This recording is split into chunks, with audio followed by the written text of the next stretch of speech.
In all the areas within which the spiritual life of humanity is at work, the historical epoch wherein fate has placed us is an epoch of stupendous happenings.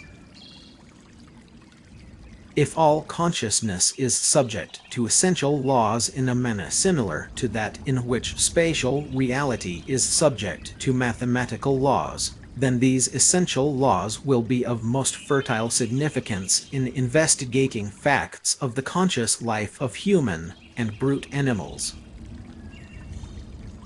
Experience by itself is not science. Merely fact-minded sciences make merely fact-minded people. I must achieve internal consistency. Philosophy as science, as serious, rigorous, indeed a politically rigorous science, the dream is over.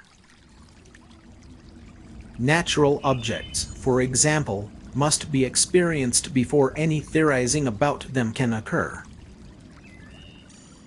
In a few decades of reconstruction, even the mathematical natural sciences, the ancient archetypes of theoretical perfection, have changed habit completely.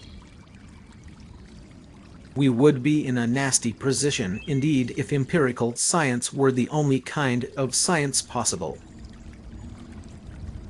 All consciousness is consciousness of something. It just is nothing foreign to consciousness at all that could present itself to consciousness through the mediation of phenomena different from the liking itself. To like is intrinsically to be conscious. To every object there correspond an ideally closed system of truths that are true of it and, on the other hand, an ideal system of possible cognitive processes by virtue of which the object and the truths about it would be given to any cognitive subject. Philosophers, as things now stand, are all too fond of offering criticism from on high instead of studying and understanding things from within. Within this widest concept of object, and specifically within the concept of individual object, objects and phenomena stand in contrast with each other. The ideal of a pure phenomenology will be perfected only by answering this question. Pure phenomenology is to be separated sharply from psychology at large and, specifically, from the descriptive psychology of the phenomena of consciousness. Without troublesome work, no one can have any concrete, full idea of what pure mathematical research is like or of the profusion of insights that can be obtained from it. I had to philosophize. Otherwise, I could not live in this world. Psychologically experienced consciousness is therefore no longer pure consciousness. Construed objectively in this way, consciousness itself becomes something transcendent, becomes an event in that spatial world which appears, by virtue of consciousness, to be transcendent.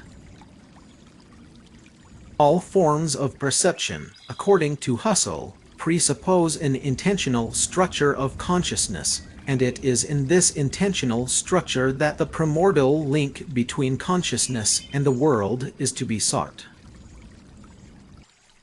All perception is a gamble. To begin with, we put the proposition pure phenomenology is the science of pure consciousness. What is thematically posited is only what is given, by pure reflection, with all its immanent essential moments absolutely as it is given to pure reflection. The perception of duration itself presupposes a duration of perception. Pure phenomenology claims to be the science of pure phenomena. This concept of the phenomenon, which was developed under various names as early as the 18th century without being clarified, is what we shall have to deal with first of all.